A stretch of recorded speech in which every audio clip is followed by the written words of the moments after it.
रुक करेंगे अगली खबर की ओर। बिहार में होने वाले उपचुनाव को लेकर आज शाम तक एनडीए अपने उम्मीदवारों की घोषणा कर देगी। इस बात की जानकारी डिप्टी सीएम सुशील कुमार मोदी ने दी है। साथ ही उन्होंने राष्ट्रमंडल संसदीय संघ की बैठक में हंगामे को लेकर आरजेडी पर हमला बोला और कहा कि आरजेडी ने बिहार को कलंकित करने का काम किया है। आज शाम तक फैसला हो जाने की उम्मीद है। एनडीए गठबंधन ही चुनाव लड़ेगा, ऐसे हमारे प्रदेश अध्यक्ष श्री नित्यानंद राय जी ने और जनता दल यू से अपील की है कि वो अपने निर्णय में पुनर्विचार करें। और मैं भी माननीय मुख्यमंत्री नीतीश जी से अपील करूंगा कि जदयू का उम्मीदवार वहाँ लड़े तो ज़्यादा अच्छा रहेगा, लेकिन वो क्या निर्णय करते हैं तो आज शाम तक सारी स्थिति स्पष्ट हो जाएगी। जो छवि खराब देखिए, कल जो राष्ट्रीय जनता दल के विधायकों ने, लोगों ने जो हंगामा किया, ये बिहार की छवि को उन्होंने कलंकित करने का काम किया है। बिहार का उन्होंने मखौल उड़ाने का काम किया। देश भर के लोग आए हुए थे, क्या भ्रष्टाचार के मुद्दे पर चर्चा नहीं होगी? क्योंकि लालू जी जेल में इसलिए इस देश के अंदर कोई भ्रष्टाचार की चर्चा न करे। तो ये राष्ट्रीय जनता दल के लोग हताश और इतने निराश हो गए हैं। उनको लग रहा है कि अभी तो लालू यादव जेल में है, कल हो सकता है कि तेजस्वी और उनके परिवार के बाकी लोग भी जेल। और बिहार में उपचुनाव की तैयारियां जोरों पर हैं। सभी पार्टियां अपने अपने स्तर से तैयारियों में जुटी हुई हैं। सूत्रों की माने तो अररिया से प्रदीप सिंह बीजेपी के उम्मीदवार हो सकते हैं, वहीं भभुआ से बीजेपी की ही रिंकी रानी पांडे उम्मीदवार हो सकती हैं। तो वहीं जहानाबाद विधानसभा सीट से अभिराम शर्मा जेडीयू के उम्मीदवार हो सकते हैं। हालांकि अभी आधिकारिक घोषणा होना बाकी है, लेकिन जब अभिराम शर्मा से उनकी दावेदारी के बारे में बात की गई तो उन्होंने पहले तो कन्नी काटी, लेकिन बाद में कहा कि जो जिम्मेदारी उन्हें मिलेगी उसका वो निर्वहन करेंगे। पार्टी उम्मीदवार बनाया तो हम समझते हैं कोई मुकाबला नहीं होगा। 80-85% जनता एक तरफा है। सभी जाति धर्म से ऊपर उठ के हमको सभी लोगों को प्यार है। न हम 5 साल के कार्यकाल में अपना जात पात किया, अब विकास की गंगा बहाए नीतीश जी के चलते। आदरणीय मुख्यमंत्री जी जो भी कहे जनता के हित में सब कुछ किए। हम नेता के नीतीश बाबू के साथ, यदि नीतीश बाबू कहे कि लड़ना है तो कोई दिक्कत नहीं है, कोई सहानुभूति हमारे साथ नहीं। हमारा टिकट काटा गया था। हमसे आज के जो संदर्भ है पॉलिटिक्स के, 5-10 को भी अच्छा आदमी न होंगे कैसे अपने। और केंद्रीय राज्य मंत्री उपेंद्र कुशवाहा ने उपचुनाव में एनडीए की जीत का दावा किया है। सुपौल में कुशवाहा ने एनडीए कार्यकर्ताओं से मुलाकात की और कहा कि जहानाबाद सीट से एनडीए का परचम लहराएगा। चुनाव को लेकर के क्या कहेंगे सर? जहानाबाद चुनाव हो रहा है, एनडीए जीतेगा, इसमें कहना क्या कहेंगे सर? जहानाबाद चुनाव हो रहा है, एनडीए जीतेगा, इसमें कहना क्या है? और अररिया लोकसभा उपचुनाव में महानंदा बेसिन का मुद्दा गर्म है। आरजेडी प्रत्याशी सरफराज आलम ने इस मुद्दे को उठाया तो है। लोकसभा उपचुनाव में महानंदा बेसिन योजना पर किचकिच जारी है।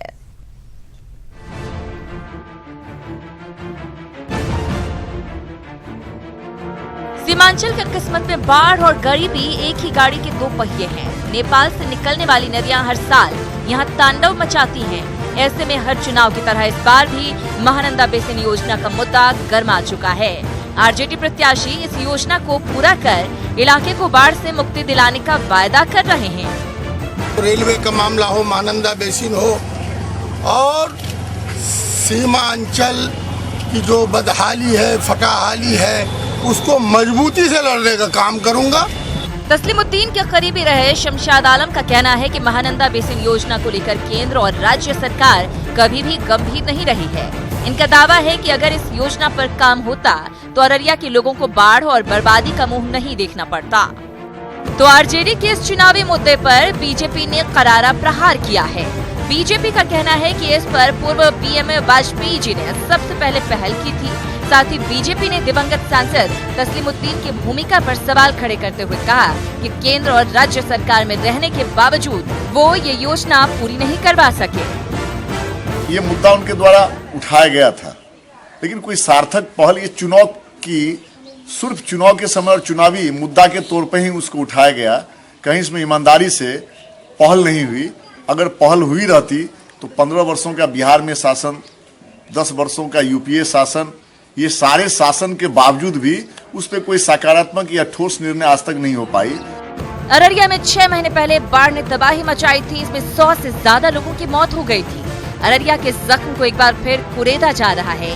नेताओं को महानंदा बेसिन योजना की याद आ रही है, लेकिन क्या वाकई बाढ़ग्रस्त इस इलाके के लोगों को बाढ़ की समस्या से निजात मिल पाएगी? ईटीवी न्यूज के लिए अररिया से सतीश कुमार की रिपोर्ट।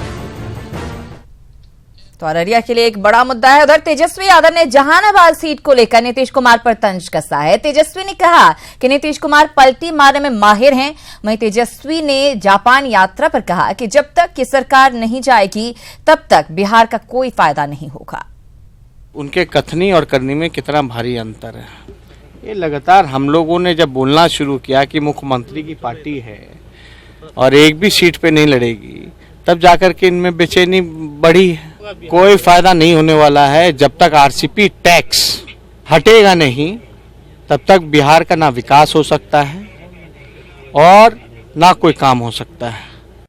और पीयू छात्र संघ चुनाव में आरजेडी को झटका लगा है। आरजेडी नेता तेज प्रताप यादव ने कहा कि छात्र संघ चुनाव में अपने ही लोगों ने धोखा दिया है, उन पर पार्टी कार्रवाई करेगी। साथ ही तेज प्रताप ने सुशील मोदी पर भी निशाना साधा। तरीके का बरमंडल करने का काम किया है। अब छात्र संघ चुनाव में ये सब होते रहता है। लड़कपंथी में सब लोग आ करके अपना वजूद को ख़त्म कर रहा है, लेकिन हम लोग ने उसको चिन्हित किया है कि मान लीजिए हारा है अपना संगठन, तो आगे का सबक भी उसको मिला है। और पटना छोड़ दिया, बाकी सब हमारा जो बाकी का जिला है दरभंगा है, दरभंगा से हम लोगों ने जीतने का काम किया है और कई एक जगह से हम लोगों ने अभी जीतने का काम। 3 नंबर जो बंगला है वो आपने खाली कर दिया है, ऐसा क्यों? क्योंकि बाकी जो पूर्व मंत्री हैं उन्होंने किन्होंने भी खाली नहीं किया, लेकिन आप खाली। मेरा घर तो यहाँ है ही 10 नंबर, तो 3 नंबर से क्या मतलब है हमको? लेकिन पहले आप लोग अड़े हुए थे कि सरकार मकान दे तब हम खाली करेंगे। सरकार से हम क्या भीख मांगने जाएंगे? हम क्या भीख मांगेंगे सरकार से? सरकार क्या है? जनता है। जनता आगामी चुनाव में इनको उखाड़ फेंकेगी। कोई विशेष कारण 3 नंबर खाली करने का? कोई विशेष कारण नहीं। 3 नंबर में नीतीश कुमार जी, सुशील मोदी जी भूत छोड़े हुए हैं, इसलिए आपने खाली कर दिया। हाँ, इसीलिए खाली कर दिया। उसमें और आरजेडी अध्यक्ष लालू प्रसाद ने ट्वीट के जरिए एक बार फिर केंद्र सरकार पर हमला बोला है।